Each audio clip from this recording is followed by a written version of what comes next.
Pernahkah Anda membayangkan sebuah peradaban ribuan tahun silam tersembunyi di antara dua sungai legendaris di Mesopotamia, tiba-tiba aja muncul gitu, dengan pengetahuan yang kayaknya, wah, melampaui zamannya banget. Mereka nulis di tanah liat, bangun kota-kota megah, bahkan sudah memetakan bintang. Tapi terus lenyap secara misterius. Yang tersisa cuma ribuan tablet, isinya kisah-kisah yang, jujur aja, luar biasa. Iya, bangsa Sumeria ini memang salah satu peradaban paling awal yang kita kenal ya. Dan tablet-tablet itu, wah itu sumber perdebatan yang nggak ada habisnya sampai sekarang. Betul, isinya cerita soal dewa-dewa yang katanya turun dari langit, terus ada penciptaan manusia, bencana alam dahsyat, lengkap deh. Nah, salah satu yang paling bikin penasaran itu kan penyebutan makhluk-makhluk yang mereka panggil Anunnaki. Anunnaki ya, artinya sering diterjemahkan jadi mereka yang dari surga turun ke bumi. Tapi pertanyaannya, siapa sih mereka ini sebenarnya? Apa cuma dewa mitologis biasa? Atau mungkin leluhur yang didewakan? Atau jangan-jangan sesuatu yang lain? Nah, hari ini kita coba telusuri bareng kisah Sumeria ini. Kita lihat salah satu interpretasi yang paling, paling bikin heboh di abad ke-20. Dan coba kita pisahkan juga ya, mana yang interpretasi, mana yang kira-kira bisa kita pegang dari sisi arkeologi dan sejarah yang lebih umum diterima. Oke, siap. Nah, interpretasi yang paling terkenal, tapi sekaligus paling kontroversial, ini kan datangnya dari penulis Zecharia Sitchin. Gagasannya radikal banget. Iya, si Chin ini bilang kalau Anunnaki itu bukan dewa dalam artian roh atau spirit gitu. Tapi pengunjung fisik dari planet lain. Nah, ini dia. Dari planet lain. Langsung ramai kan perdebatannya? Jelas. Dan interpretasi Sitchin ini spesifik banget loh. Dia mendasarkannya pada pembacaan dia sendiri atas teks-teks Sumeria itu. Dia bilang Anunnaki asalnya dari planet Nibiru, gitu ya? Betul. Katanya planet raksasa di tepi tata surya kita. Orbitnya lonjong banget, elips gitu. Perlu waktu sekitar 3.600 tahun untuk sekali putaran. 3.600 tahun. Lama banget itu. Iya, dan menurut Sitchin, orbit ini secara periodik membawa Nibiru mendekat ke bagian dalam tata surya, termasuk dekat bumi. Dia bahkan deskripsikan warnanya merah, mungkin karena banyak oksida besi, tapi atmosfernya katanya rusak. Oke. Tapi di sini perlu kita kasih catatan penting nih. Soal planet Nibiru dengan orbit 3.600 tahun ini kan interpretasinya Sitchin ya? Banget. Ini murni interpretasi Sitchin. Kalau dalam studi Sumeria arus utama, nggak ada itu konsensus soal keberadaan planet kayak gitu di teks mereka. Istilah Nibiru sendiri memang ada kan di astronomi Babilonia? Ada, tapi biasanya itu merujuk ke titik langit tertentu. Seringnya planet Jupiter atau mungkin bintang utara. Bukan planet pengembara raksasa kayak yang Sitchin bilang. Dan secara astronomi modern pun, planet sebesar itu dengan orbit aneh begitu, belum ada buktinya sampai sekarang kan? Belum ada sama sekali. Nah, terus motif kedatangan Anunnaki ke bumi menurut Sitchin ini juga spesifik banget. Emas. Emas. Kenapa emas? Sitchin menafsirkan kalau emas itu langka di Nibiru, tapi penting banget buat memperbaiki atmosfer planet mereka. Mungkin dibikin jadi nanopartikel gitu buat nahan radiasi. Wah, canggih juga ya kalau beneran. Mirip kayak NASA pakai lapisan emas di satelit atau wahana antariksa gitu. Menarik paralel ke situ untuk perlindungan termal dan radiasi. Tapi lagi-lagi nih ya, ini interpretasi Sitchin. Nggak ada bukti teks Sumeria yang secara gamblang bilang Anunnaki datang dari planet lain hanya buat nambang emas untuk perbaiki atmosfer. Meskipun emas memang berharga buat Sumeria ya? Berharga, iya. Tapi nggak ada konteks spesifik soal misi antar planet buat atmosfer gitu. Sitchin juga mengidentifikasi lokasi pendaratan pertama Anunnaki, namanya Eridu ya, disebut Stasiun Bumi 1. Betul. Dan Taman Eden menurut dia itu bukan surga mistis, tapi taman harfiah, tempat istirahat para Anunnaki. Kalau Eridu kan memang salah satu kota tertua Sumeria, penting banget secara arkeologis, dianggap suci juga. Iya, tapi interpretasi sebagai stasiun bumi alien dan Eden sebagai taman peristirahatan itu ya bagian dari narasinya Sitchin, bukan kesimpulan arkeologi standar. Arkeologi melihatnya gimana? Arkeologi melihat Eridu sebagai pusat keagamaan dan pemukiman awal yang penting, yang berkembang secara alami, bukan tiba-tiba jadi pangkalan teknologi alien. Kisah Taman Para Dewa juga umum di mitologi Timur Dekat kuno, biasanya simbol kesuburan atau tempat tinggal ilahi, bukan cuma tempat rekreasi. Oke. Cerita Sitchin lanjut lagi nih, makin dramatis.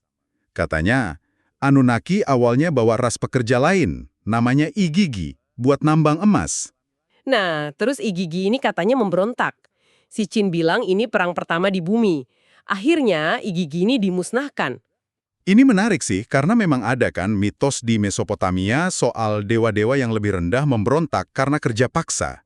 Kayak di Atrahasis itu. Ada, betul. Tapi si Chin melangkah lebih jauh lagi. Dia menafsirkan setelah Igigi berontak, Anunnaki cari solusi lain. Apa itu? Rekayasa genetika. Rekayasa genetika. Zaman dulu. Menurut si Chen, ya, dia merujuk ke teks Atrahasis yang memang cerita soal penciptaan manusia dari tanah liat dicampur darah dewa yang dibunuh. Nah, si Chen menafsirkannya secara harfiah. DNA Anunnaki dicampur DNA Homo erectus, jadilah Homo sapiens. Ini lompatan interpretasi yang jauh banget ya. Jauh sekali. Hasilnya, menurut narasi si Chen ini adalah Adamu, manusia pertama. Namanya mirip Adam di tradisi Abrahamik kan? Iya, mirip banget. Diciptakan buat melayani, katanya cukup cerdas tapi awalnya nggak bisa berkembang biak. Nggak cukup kuat juga buat melawan. Bahkan ada cerita penciptaan perempuan dari tulang rusuk. Paralelnya kuat banget emang. Ini gimana pandangan ahli bahasa dan mitologi arus utama soal kemiripan ini? Mereka melihat kemiripan nama Adamu, yang artinya bisa manusia atau dari bumi dalam bahasa Semit kuno, dan kisah penciptaan itu sebagai bagian dari tradisi lisan dan mitologis yang lebih luas di Timur Dekat kuno, saling mempengaruhi selama ribuan tahun. Jadi bukan bukti rekayasa genetika alien. Mitos Atrahasis sendiri dianggap apa? Dianggap penjelasan mitologis soal asal-usul manusia, soal kerja paksa, hubungan manusia dengan dewa, bukan catatan lab genetika. Lagi pula, catatan fosil dan genetika modern kan menunjukkan evolusi Homo sapiens itu jauh lebih awal, prosesnya alami di Afrika, bukan rekayasa mendadak di Sumeria. Oke, masuk akal sih penjelasan itu. Terus narasi si Chin gimana lanjutannya? Manusia akhirnya katanya direkayasa ulang biar bisa berkembang biak. Populasinya meledak, terus diusir dari Eden atau Eridu. Mungkin karena terlalu banyak atau melanggar aturan. Mirip kisah pengusiran dari surga lagi ya? Iya, terus ada juga cerita perkawinan terlarang antara beberapa Anunnaki dan manusia. Hasilnya Nephilim atau raksasa. Ini juga paralel sama kitab Kejadian. Motif-motif ini kok kayaknya umum banget ya di mitologi. Pengusiran dari tempat suci, makhluk setengah dewa. Betul sekali, itu motif yang sangat umum di mitologi dunia. Para ahli melihatnya sebagai cara orang kuno menjelaskan tatanan sosial, batas antara dunia ilahi dan manusia, konsekuensi pelanggaran aturan, bukan laporan sejarah harfiah tentang alien kawin sama manusia purba. Mari kita lihat dewa-dewa utama Sumeria itu sendiri. Ada Anu, Enlil, Enki. Iya, Anu itu dewa langit, pemimpin tertinggi. Enlil dewa udara, penguasa bumi, yang pegang tablet takdir.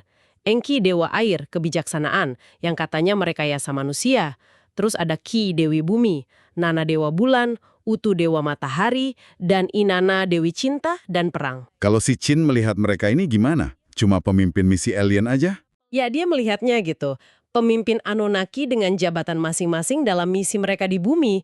Tapi kalau studi Sumeria ya melihat mereka sebagai panteon dewa yang kompleks, pewakili kekuatan alam, aspek kehidupan, tatanan kosmos. Jauh lebih kaya maknanya daripada sekedar alien dengan job desk. Salah satu kisah paling dahsyat kan soal banjir besar Sumeria yang ada di epos Gilgamesh sama Eridu Genesis itu. Betul. Tokohnya Utnapishtim atau Ziusudra. Dalam kisah itu, Dewa Enlil marah sama manusia, terus memutuskan memusnahkan mereka pakai banjir.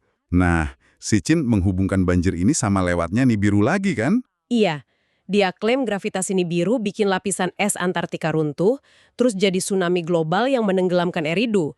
Dia bahkan kutip teks lain kayak Injil Kolbrin yang keasliannya juga diperdebatkan, yang nyebut soal penghancur dari langit. Dan di mitos Sumeria itu justru Enki yang diam-diam kasih tahu Ziusudra atau Utnapishtim buat bikin bahtera besar. Selamatkan manusia dan hewan, persis kayak Nuh. Persis banget. Kisah banjir besar ini salah satu contoh terkuat mitos yang menyebar luas secara global. Penjelasan ilmiah yang paling mungkin untuk memori kolektif ini apa? Ya, kenaikan permukaan laut yang cepat dan signifikan setelah zaman es terakhir. Yang memang menenggelamkan banyak wilayah pesisir zaman dulu. Betul, itu fenomena geologis nyata yang sangat mungkin jadi inti legenda banjir universal ini.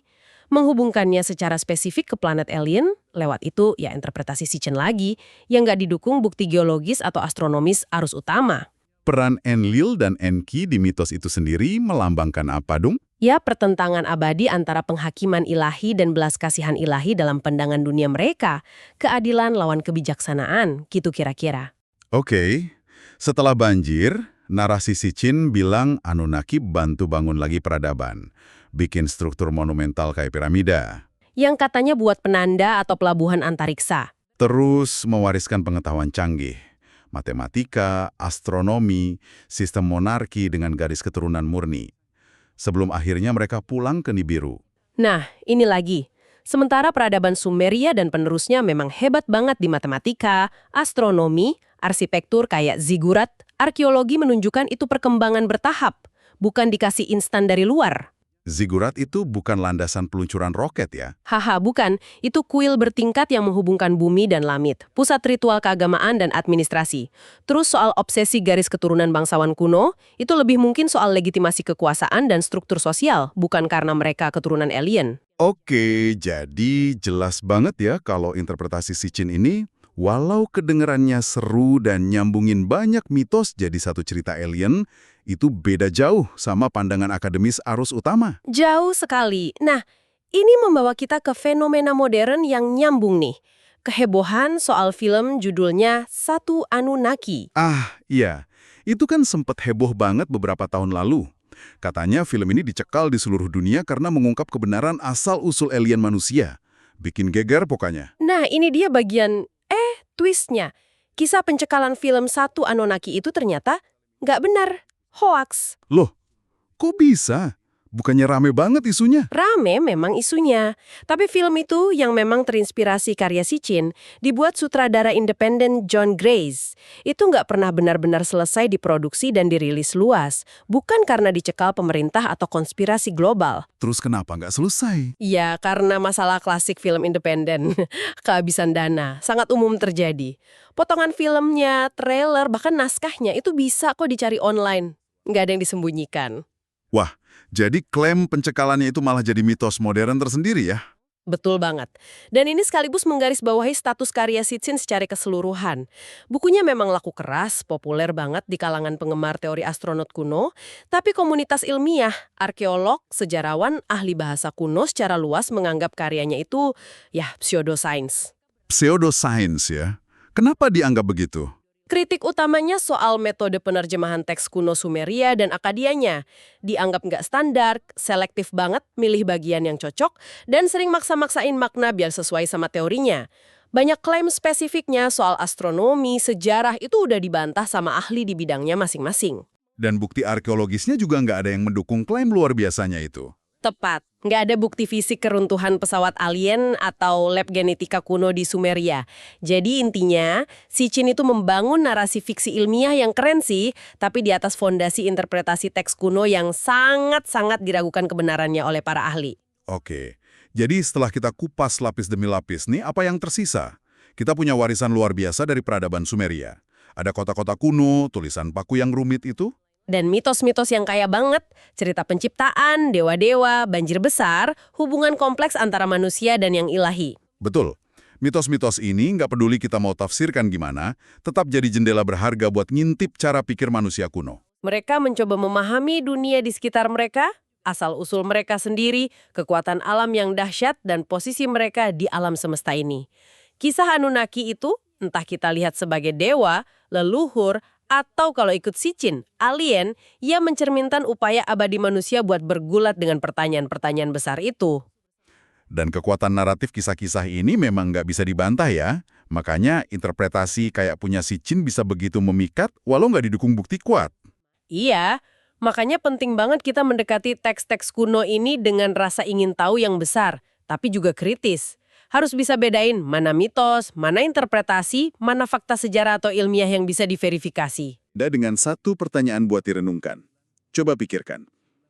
Terlepas dari Anunnaki versi Sitchin itu nyata atau enggak, kenapa ya tema soal makhluk superior dari langit yang turun ke bumi buat berinteraksi sama manusia, entah itu mengajari, menciptakan, atau malah menghancurkan, kok muncul terus di begitu banyak mitologi di seluruh dunia? Iya, di peradaban yang terpisah ribuan kilometer dan ribuan tahun, dari Sumeria, Mesir, sampai peradaban di Amerika kuno. Apa sih yang diceritakan oleh pola naratif universal ini tentang psikologi manusia? Tentang ingatan kolektif kita?